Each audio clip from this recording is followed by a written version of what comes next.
Excuse me, but we would like to ask everyone to please take their seats as quickly as possible.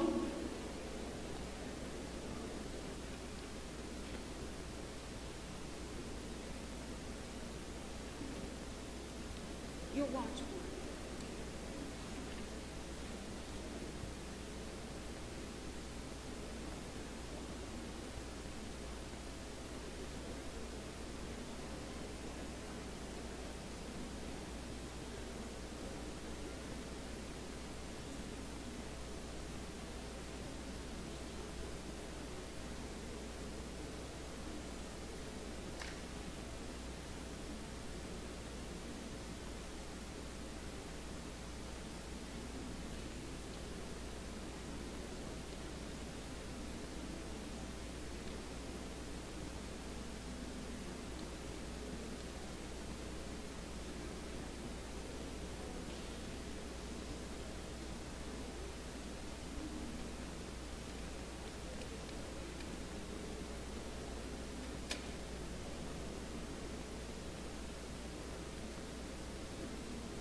Could everyone please quickly take their seats? Welcome to this year's observance of Yom HaShoah. My name is Sandy Brysacher-Lessig, and I am a member of the second generation. Perhaps you are here to remember loved ones or family members you never even knew. Perhaps you just want to honor the memory of all those who perished just because they were Jewish. Perhaps you knew a survivor who is no longer with us today. Our hearts are heavy today with the passing of so many of our precious Houston survivors. Please refer to your program for a list of our beloved survivors who passed away since last year's Yom HaShoah. It's important to remember that whether confined to ghettos, camps, slave labor, or in hiding, Jews resisted in whatever way they could. Spiritual resistance, cultural resistance, showing concern for others was as important as armed resistance. And today we honor that resistance in the readings that you'll be hearing. Let us keep that precious promise that we all make never to forget and to live our lives as upstanders, not bystanders. We extend a special welcome to members of the March of Remembrance and to our World War II liberators, William Conable, and I'm not sure if Chick Havey made it today, but he was going to be joining us. I also want to thank our local young volunteers who read the names of our survivors' family members of those murdered in the Holocaust as you entered the synagogue. Please take a moment to silence your phones or turn them off. During the service, please hold your applause.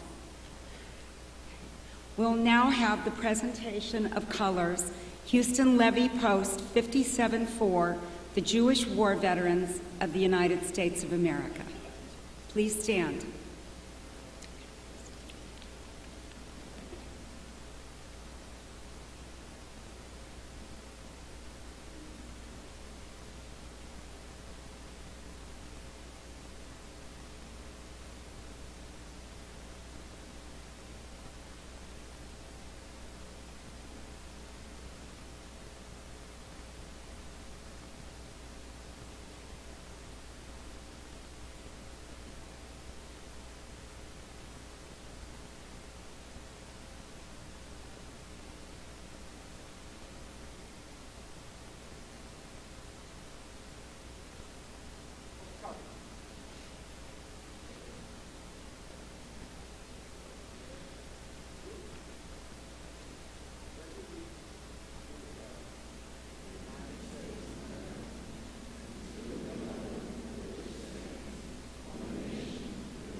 And you may sit.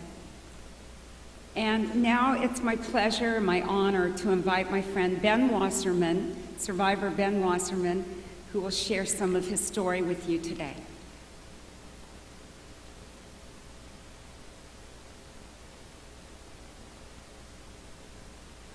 Gosh, it's hard to believe that it's been 73 years since our liberation.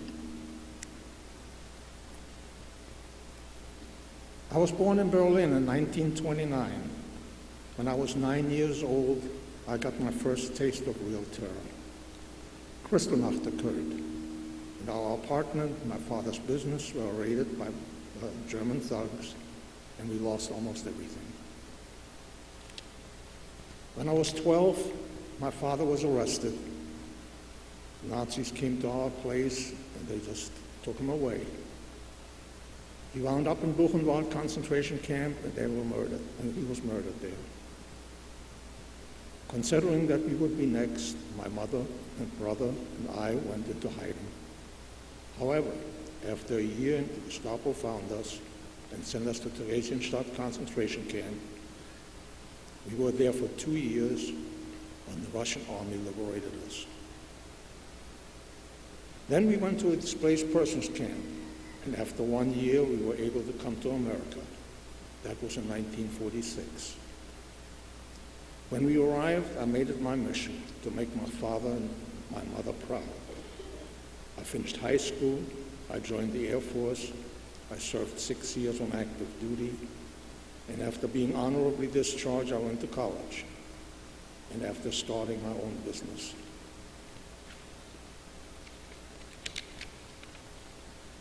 While I was in college, I met a wonderful lady and got married, started a family, and I have 2 children who are now grown and 4 grandchildren. As I look around this room, I see other survivors, 2nd generation, 3rd generation, and I cannot think of a better way to honor parents who have survived and grandparents who have perished. It is such an honor to keep their memories alive and make them proud. We all have accomplished so much by contributing to communities that have given us our freedom, and we all have much to be thankful for. And today and always, we remember and continue to honor the 6 million who were so brutally murdered, and let us pledge to never let this happen again and help the new generations build a better and safer world. Thank you, and shalom.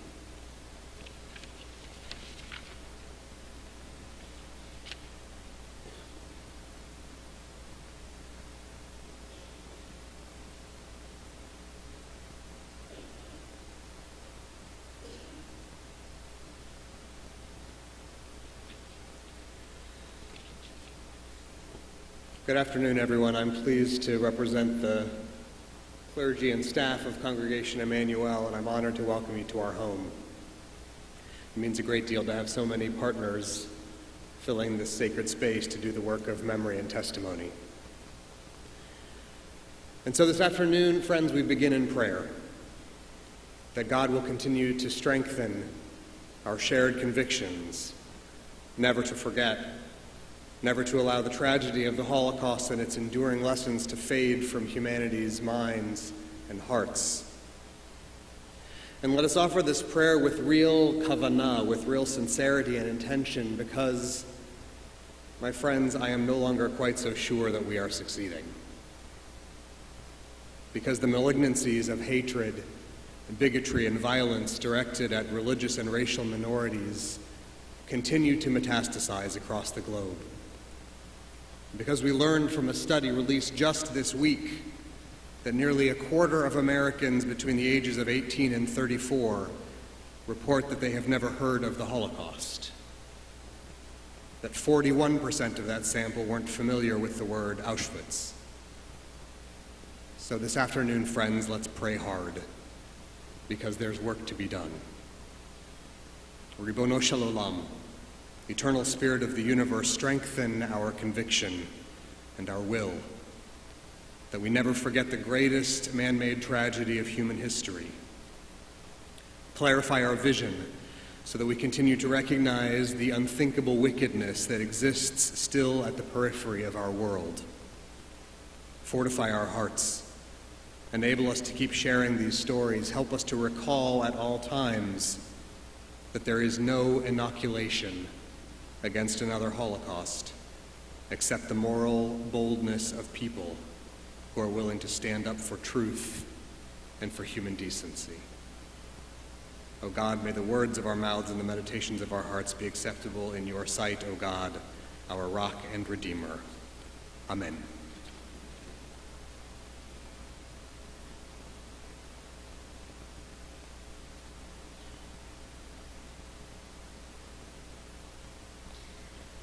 These words that you will hear were spoken at an improvised bar mitzvah ceremony at a DP camp in liberated Germany. This is the translation. I pray that my father and my mother are looking down from heaven and see that their son is becoming bar mitzvah today, and that they see that my sister and I have remained good Jews all the years, and we will always remain just so.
Good afternoon.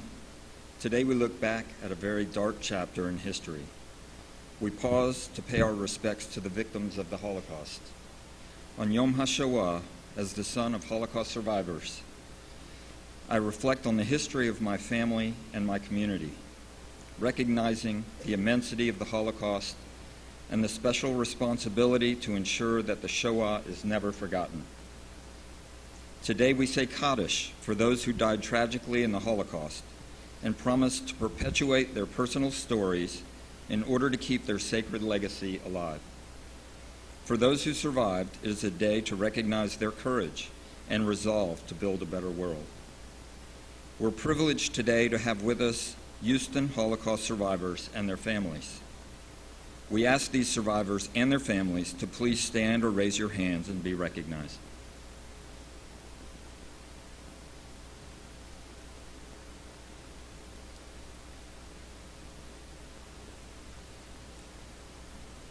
Thank you. Their testimonies reflect the unique Jewish perspective of the Holocaust and demonstrate the ability of the human spirit to overcome evil. There is nothing more important to survivors than the hope that the lessons of the Holocaust will be taught to future generations. This is central to the mission of Holocaust Museum Houston, to tell of humanity lost, of resilience and survival, and to teach tolerance, courage, and respect for human diversity. This year, we commemorate the 75th anniversary of the Warsaw Ghetto Uprising, which was the largest armed resistance by Jews against the Nazis. On April 19, 1943, the Warsaw Ghetto Uprising began when German SS forces were sent to liquidate the ghetto. the brave ghetto fighters held out for as long as they could, but eventually were defeated by the Germans. As a tribute to their bravery, sacrifice, and heroism, the Warsaw Ghetto Uprising Memorial was built. This large monument, sculptured by Nathan Rappaport, is located across the square from the new Poland Museum, at the spot where the first armed clash of the uprising took place in the Warsaw Ghetto. At Holocaust Museum Houston, we are dedicated to teaching the lessons of the Holocaust and bringing awareness to the dangers of hatred, prejudice, and apathy. We are proud to have with us today the winner of the 2018 Holocaust Museum Houston Yom HaShoah Scholarship, Maisha Rahman.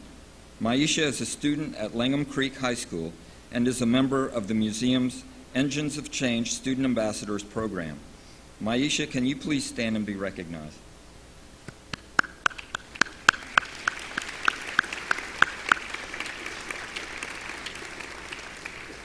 Now can I ask the entire class of Engines of Change to please stand and be recognized?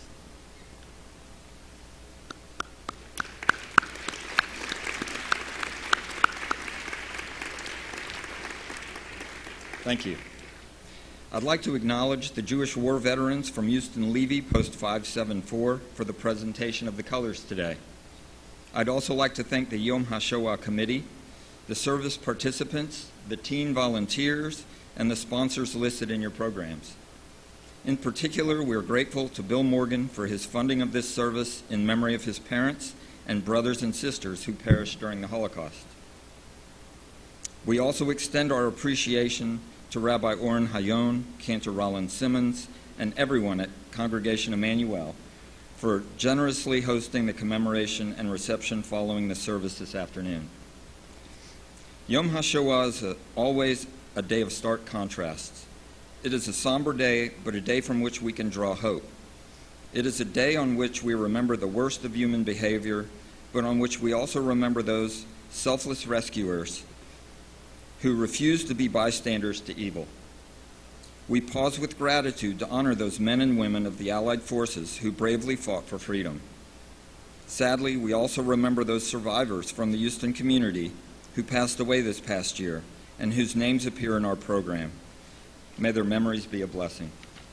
In closing, I urge you as a community to guard against a resurgence of anti-Semitism and racism in any form. I ask you to be alert and confront all forms of prejudice and anti-Semitism whenever and wherever it occurs. We must stand against the forces of hatred and discrimination and do everything we can to create a world focused on compassion and understanding. Thank you all for coming today.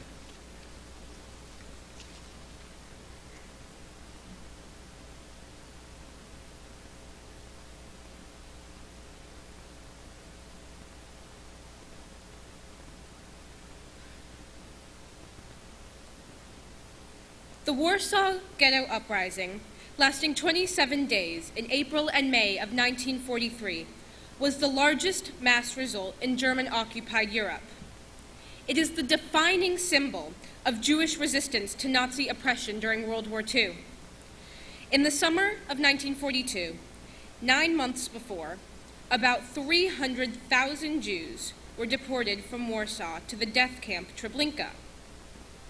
When reports of their mass murder leaked back to the Warsaw Ghetto, a surviving group of mostly young people formed a Jewish fighting organization. Led by 23-year-old Mordecai Analevitz, a proclamation was issued calling for the Jewish people to resist going to the railway cars. On April 19, 1943, the Warsaw Ghetto Uprising began after German troops and police entered the ghetto to deport its surviving inhabitants. 750 fighters fought the heavily armed and well-trained Germans. In a communique issued, the Jewish resistors wrote to the Polish people, "Let it be known that every threshold in the ghetto has been and will be a fortress, that we may all perish in the struggle, but we will not surrender. We breathe with desire for revenge for all the crimes of our common foe. A battle is being waged for your freedom as well as ours, for your and our human, civic, national honor and dignity. We shall avenge the crimes of Auschwitz, Treblinka, Belchik, Majdanek. Long live the brotherhood of arms and blood of fighting Poland. Long live freedom. Death to the hangman and torturers. Long live the struggle for life and death against the occupant.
Ghetto Warsaw.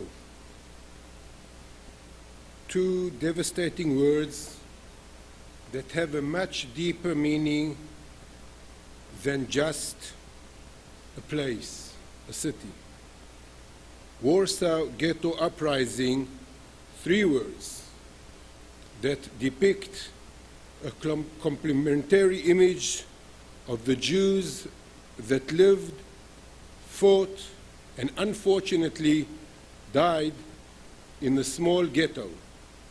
Today, 75 years after what is called in Hebrew Mered Ghetto Varsha, the rebellion of the inhabitants of Ghetto Warsaw, we stand here firm and proud, reminding ourselves, our community and neighbors, and the entire world, the bravery of those young men and women that in their full conscience knew beforehand the deadly outcome of their decisions and actions.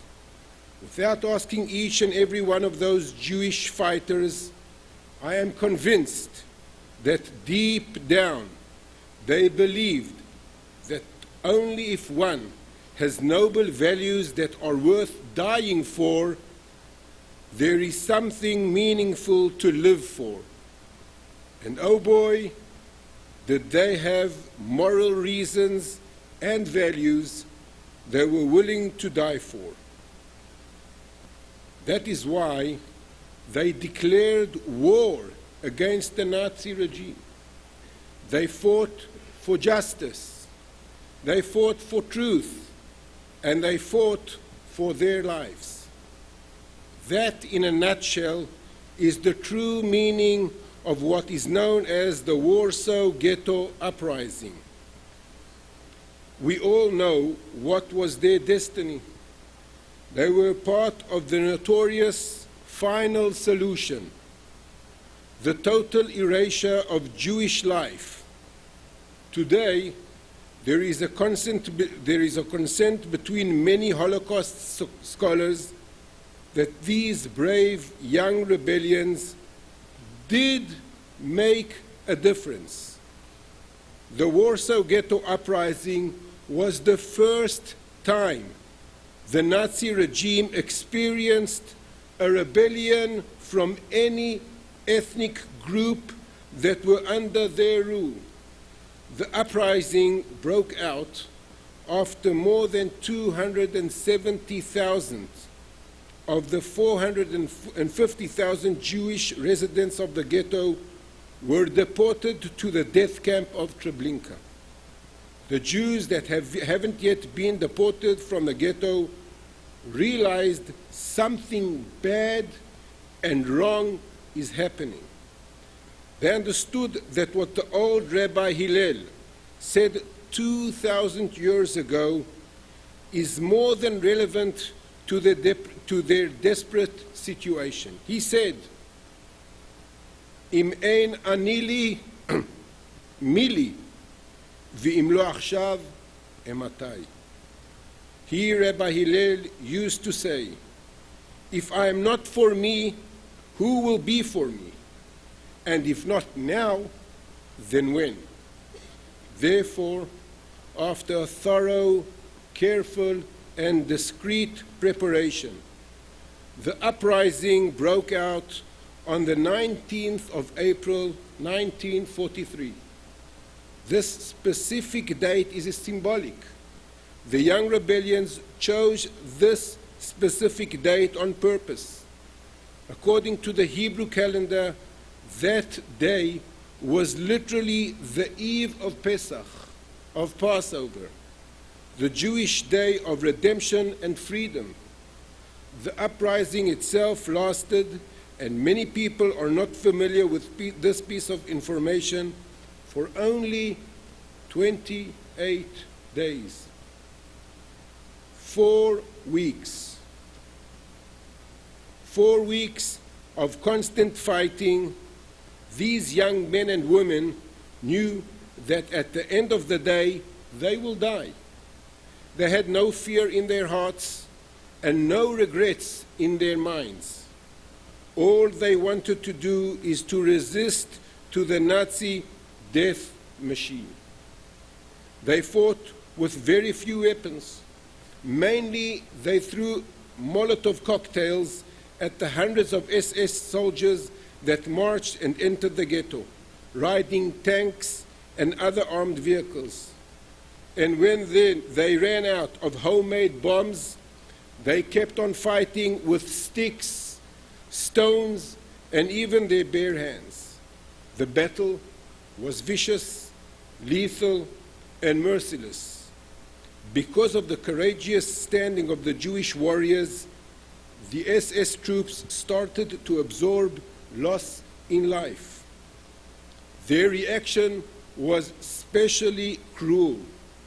They set fire to everything that stood in their way. The outcome of the uprising was horrific. 65,065 Jews were caught alive. 13,292 were executed immediately. 631 bunkers and hiding places were torched and demolished. That was the end of Warsaw, of the ghetto of Warsaw. After the ghetto was conquered by the SS, the Nazi commander, General Jürgen Stroop, wrote a detailed report to his commanding officers. It is hard for me to say this, but through General Jürgen Stroop's report, we can learn and see how brave, courageous, and fearless were these young Jewish warriors. Their resistance, their stubbornness, was something the SS troops and commanders did not expect. What can we, Jews and non-Jews, learn today, 75 years after the Warsaw Ghetto uprising? In my eyes, the most important message they transfer to us is this: Jewish life is not worthless. Jewish life has meaning. We must cherish their sacrifice and remember that if it wasn't for them and for many others like them, our destiny might have been similar to theirs. One more thing we must never forget. Alongside these immortal heroes, we have to remember the millions of Jews that were scattered throughout Europe. Ordinary Jews, rabbis, scholars, men, women, children, elderly, all of them succeeded living their lives under the iron fist of the Nazi regime. Proverbs chapter 16 verses 32 says, Tov erech apayim migibor umoshel berucho, Tov erech apayim migibor umoshel berucho miloched ish. He who is slow to anger is better than the mighty, and the master of his passion is better than the conqueror of a city. How much dignity is there when a mother gives children her own little piece of bread so that they can feel a little less hungry? How brave must a father be to teach his children they should pray, even though there is no hope? How noble can a rabbi be when he persuades his congregation to carry on with their community life under great restrictions? These anonymous and sometimes nameless people are a true beacon of faith, bravery, and humanity for generations to come. It is our duty as Jews, it is our obligations as human beings to transfer their lost heritage to the generations to come. Their pure memory and kindness are the real triumph upon the wickedness, cruelty, and death of the cursed Nazi regime. Looking at this room, seeing this congregation and community, we all should be proud of being part of the Jewish people. We should thank all our non-Jewish allies, and we should live worthy, full lives and make a difference to ourselves, to our community, and even to all humanity. Am Yisrael Chai. The people of Israel are alive and will stay alive for eternity. Thank you.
Eternal.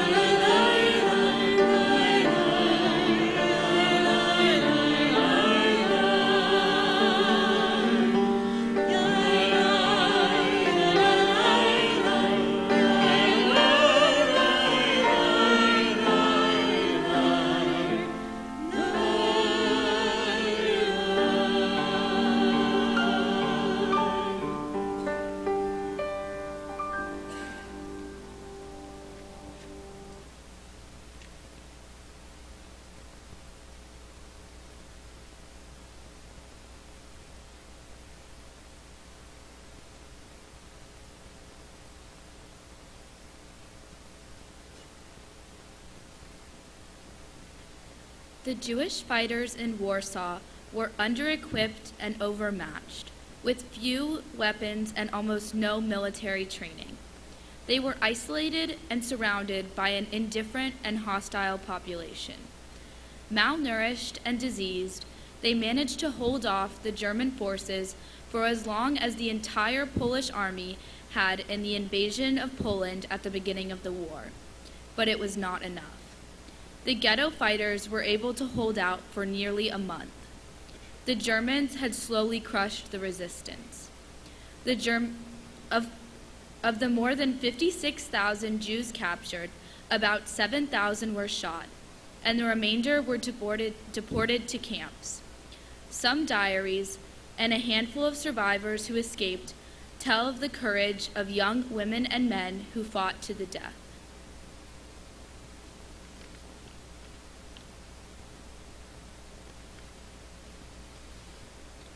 The author of one journal, a 37-year-old lawyer, some of whose family members were murdered in the Holocaust, was later sent to the Trauniki concentration camp.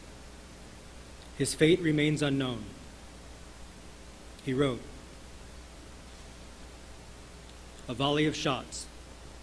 The bullets hit the paving stones in the street.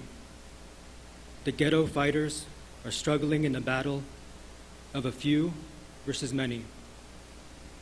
On the roof, an automatic rifle is rattling. The fighter will exact a high price in return for his life. Beside him are small flags, a red and white Polish flag and a blue and white Zionist flag.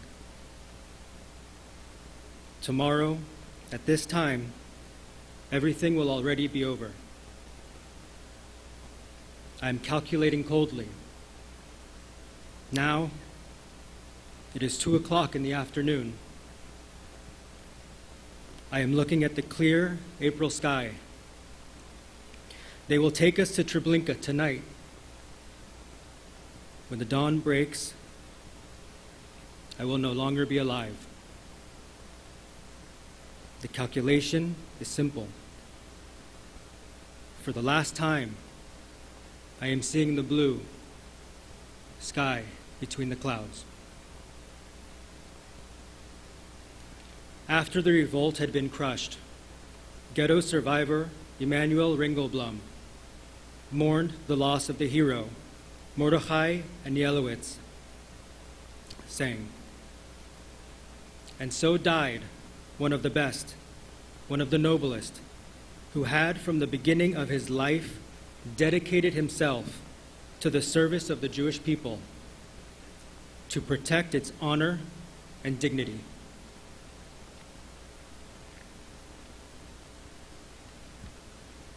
On April 23, 1943, in the midst of the fighting, Mordecai wrote to his friend Yitzhak, "Keep well, my dear. Perhaps we shall meet again. Most importantly, the dream of my life has become true. I have been privileged to witness Jewish self-defense in the ghetto in all of its greatness and glory."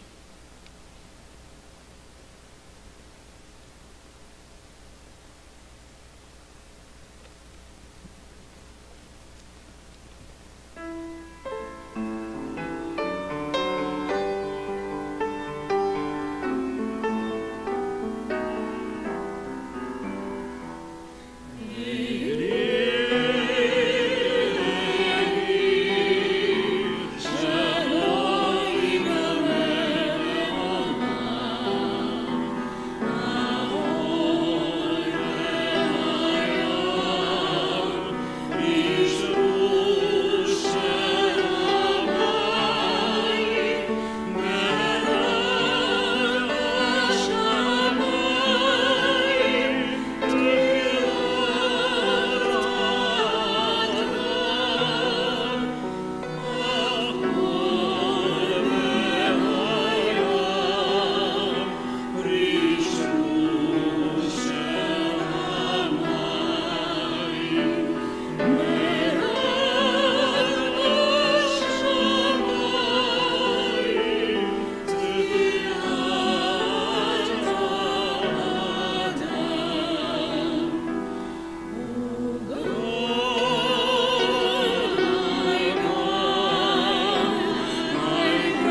Elie Wiesel wrote, "In the dark years of World War II, there was darkness everywhere, in heaven and on earth.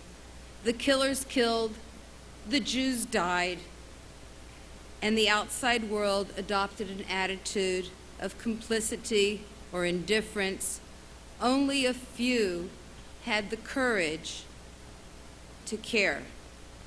Today and every day, we remember those from our families and those who have no family to mourn them. Today, we join Jewish communities throughout the world as we light 6 yahrzeit candles. We are honored to have with us liberators of the camps as well. Vera Blum was born in 1932. After her family was deported and after her father was deported and her mother sent to forced labor, Vera and her sister Thea were on their own, on the streets, even posing as German orphans, working in the home of a German family. Vera's late husband, Lee, survived the horrors of Auschwitz, where his parents, 5 brothers, 1 sister were murdered. But Vera's uncle Gershon and his family lived in Łódź and went to Warsaw in 1941. Gershon had a chance to escape, but would not leave his family. The last letter Vera and her family received described the horrific, terrible conditions of the Warsaw ghetto. 2-year-old Gittel could not walk, she was so weak. Today, Vera will light the first candle in memory of her family and in memory of all who died in the Warsaw ghetto and during the ghetto uprising.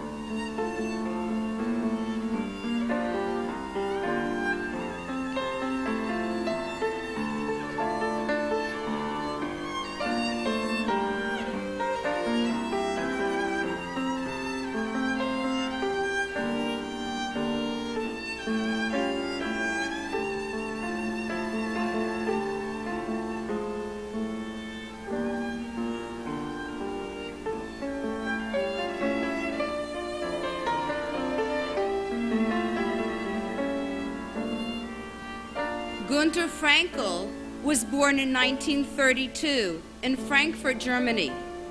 His family traveled extensively for business.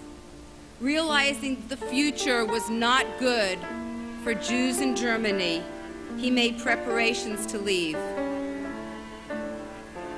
While he was on a trip to England, his mother took 3-year-old Günter and baby sister to Switzerland, saying they were just going on a vacation. She left almost everything of value and made her way to Switzerland and later to England. Günter and his family, his parents and sister, came to Houston in 1939. Günter Frankl will light the second candle in memory of his family and in memory of the 1.5 million Jewish children we lost in the Holocaust.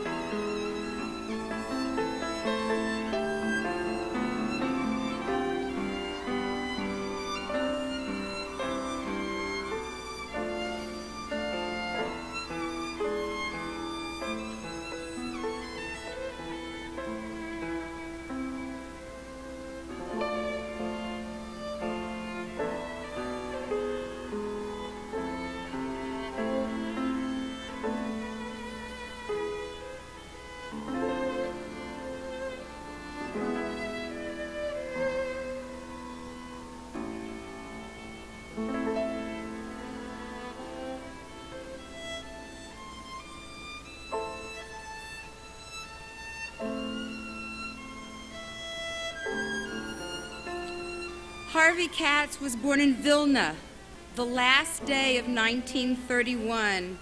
Vilna, the Jerusalem of Lithuania, was a vibrant community, over 40,000 Jews. By war's end, only a few hundred survived. During the Nazi liquidation of the ghetto, Harvey was sent to Auschwitz, surviving the brutality and starvation of hell on earth.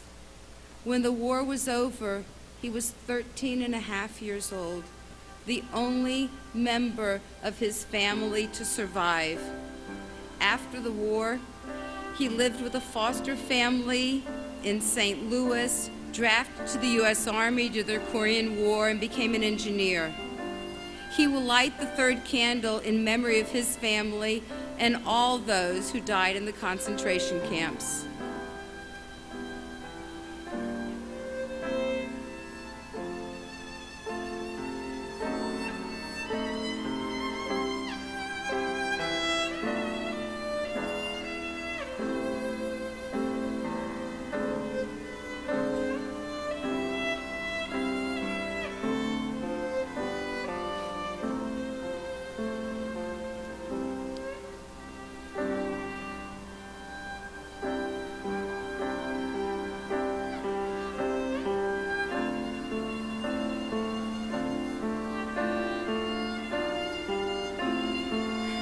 Monique and Erwin Ritter met in Israel, and they've been married for over 62 years. Erwin was born in 1933 in a small town in Transylvania in Romania, the youngest from a long, long line of rabbis and scholars and teachers. By the end of the war, over 200 members of his immediate family were dead. One day, 6-year-old Erwin was caught by a mob that surrounded him and yanked and pulled his payas until they were bleeding. His oldest sister, Bella, tried to help and stop the bleeding. 2 years later, she was dead, one of almost 800 passengers on the ill-fated Struma, drowned when the boat carrying refugees to Palestine was torpedoed. Erwin's mother moved off and doing whatever she could to protect her children. Twice, he saved her from boarding a cattle car to a concentration camp. In 1948, at age 16, by himself, fluent in 5 languages, he went to help build the newly established State of Israel. At the age of 4, until the end of the war, Monique Ritter was hidden by the Guilbeault family in Lessieux, France. She was treated like a member of the family, attending Catholic school and going to church every week. The only ones in the entire town who knew that Monique was a Jewish girl was the priest and the head nun of the school. In 2016, the Guilbeault family received the Righteous Among the Nations Medal from Yad Vashem. Jews and non-Jews risked their lives and the lives of their families to save Jewish people. Most did not see themselves as heroes. Like Monique's family, it was the right thing to do. Today, Monique and Erwin will light the 4th candle in memory of their families and in honor of those brave men and women who sought to save the Jews.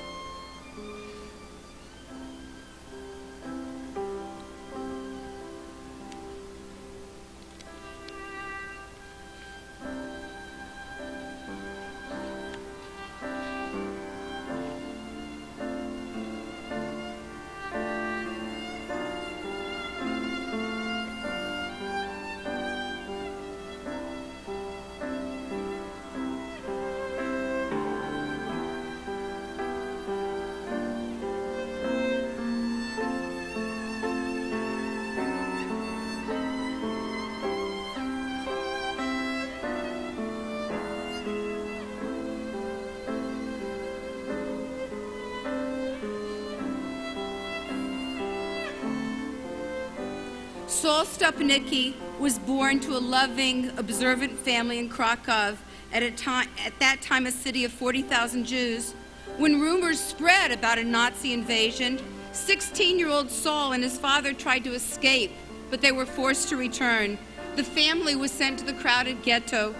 The ghetto was liquidated in March 1943. His parents were taken and murdered in Auschwitz. Saul worked in Plaszow, living in the barracks of Schindler's Amalia factory, later transferred to Flossenburg, enduring inhuman conditions while making parts for tanks. In April 1945, as the Russians were getting closer, the camp was liquidated and the surviving inmates all sent to Theresienstadt. After liberation, he was finally reunited with his sister Lucia, who he had not seen for more than 3 years. Of their large, large family, they were the only two who remained alive. Saul will light the 5th candle in memory of his family and in honor of the Allied troops who fought against the Nazis.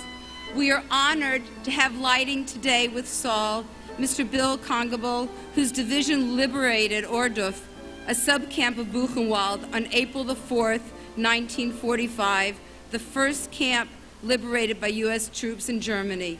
Sir, we thank you very much.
Lisa Strusan grew up in Volkowice, a Polish shtetl with a rich religious and cultural life, part of a large, warm, observant family.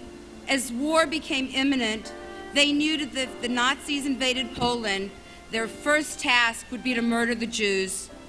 As they had family here, they were able to obtain visas.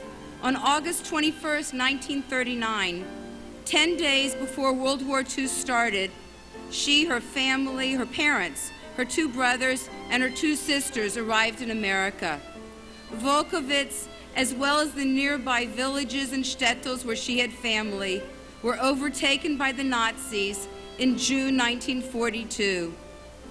Later, Lisa was able to piece together what happened to her aunts, her uncles, her grandparents, her cousins, and her friends. Some were murdered in the mass graves in Vishnik Forest, others hard labor, starvation, the gas chambers of Treblinka and Auschwitz. Of her wide circle of friends and her large family, none remained alive. Before we light the final candle, will all the Holocaust survivors please rise and remain standing?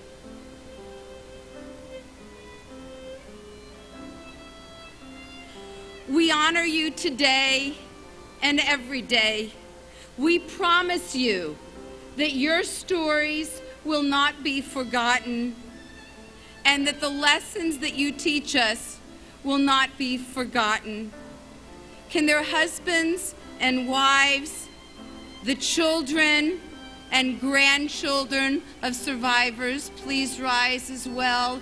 And thank God, great-grandchildren. Will all the teachers, the educators, the rabbis and cantors, those who are committed to teaching Jewish children and the Jewish people, please stand as well? Will all who are committed to making sure that the lessons of the Holocaust are not forgotten, please rise?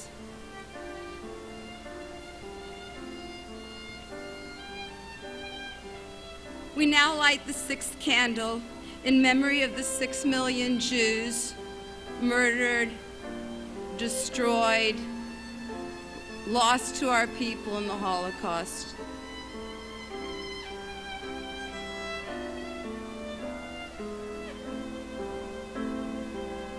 Please remain standing as we recite the El Molei Rachamim.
שכולנו, כל בני ישראל, מתייחדים עם זכרם הקדוש ומתפללים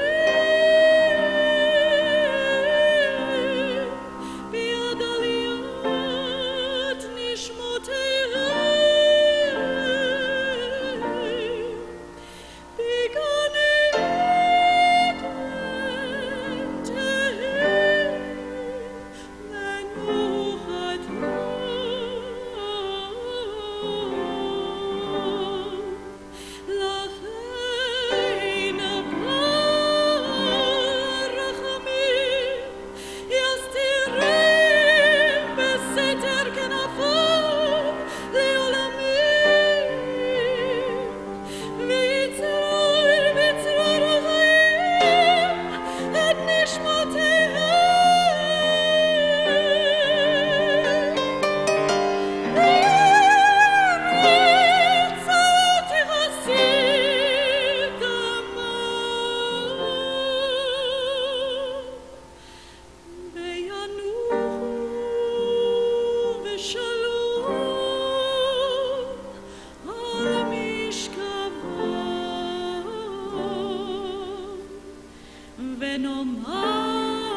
Please remain standing.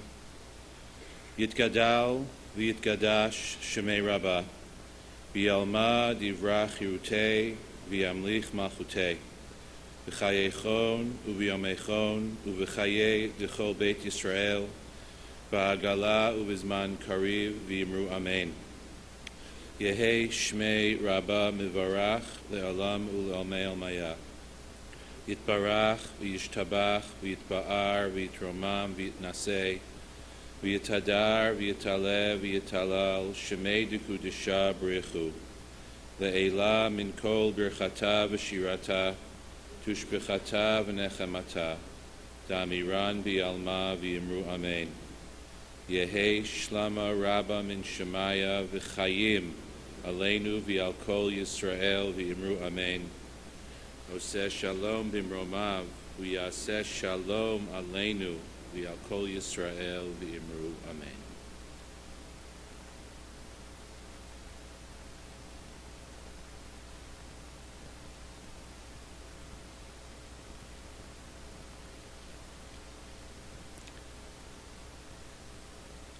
Avinu Shabashamayim, our God in heaven. It ended nearly 75 years ago, and still we remember. Still we gather and cry and reflect. The Holocaust, a word which only hints at the horror of what was the greatest pogrom ever perpetrated against a people. A year than another of destruction and murder and mayhem. And today, more than half a century and halfway around the world later, we still cannot forget, nor must we, what the rise of unbridled evil brought in its wake. Today we have assembled to remember, but to do more, to promise one another that so long as we have breath within us, those years of infamy will not be forgotten, nor reinterpreted, nor denied. We pledge to you, O Lord, that we will be the messengers, and the message will be never again. Never again must such a thing be allowed to happen. Never again will we allow our voices to be muted in the face of horror. Never again will we listen to people say of unspeakable events happening anywhere in the world, "It is not my business." The Holocaust forever made it our business. Help us, God, keep the message alive and give us the determination and courage to be voices that speak with humanity and tolerance and conscience forever. Amen.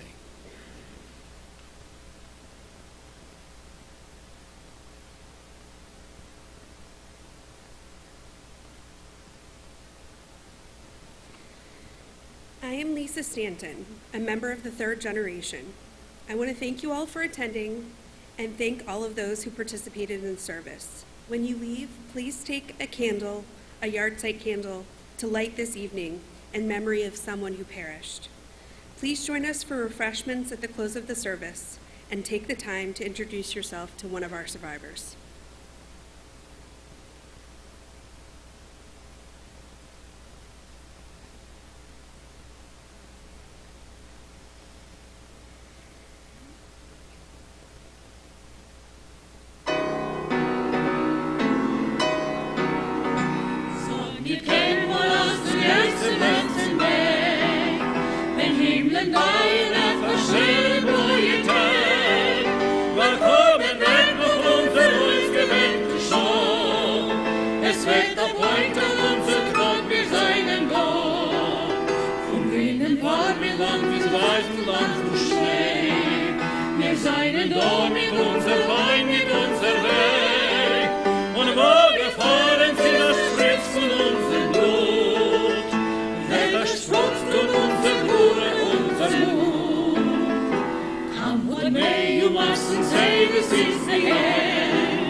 Thank you for joining us. That concludes the service. And again, please feel free to join us for refreshments.